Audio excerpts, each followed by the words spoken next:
break-evens continue to push lower and lower and lower. The market isn't indicating that the Fed is going to hit its inflation target. Is that a concern? I'm very concerned about the inflation outlook. As a matter of fact, I would have argued this spring that even before I was nervous about economic headwinds, there was a good argument for more accommodative monetary policy just to ensure that we get inflation up to 2%. I think we should be overshooting 2% at this point in the economic cycle. We've underrun 2% for quite a long time. We've indicated that our objective is symmetric.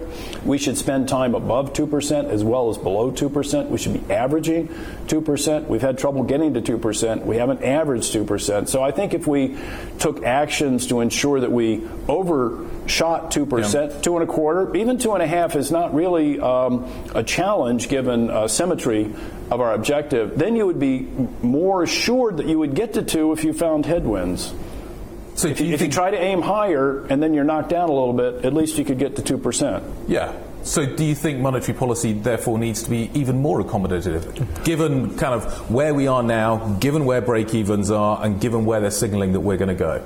So I put all of these considerations into the mix, and I've got those two reasons, that inflation has been underperforming, as well as the risk management aspect. Even though the unemployment rate's 3.7%, even though I'm looking for trend growth, I think the headwinds are stronger than I was expecting earlier in the year and late last year. That also argues for the accommodated moves that we've made. I'm going to go into the meeting, listen to everyone's perspectives, firm up my own about the outlook for the economy, and ask myself, do we really, do we need still more accommodated monetary policy to achieve these objectives, assuming that we are still going to be able to navigate the more minor shocks that are going to come our way over the next 6 to 18 months.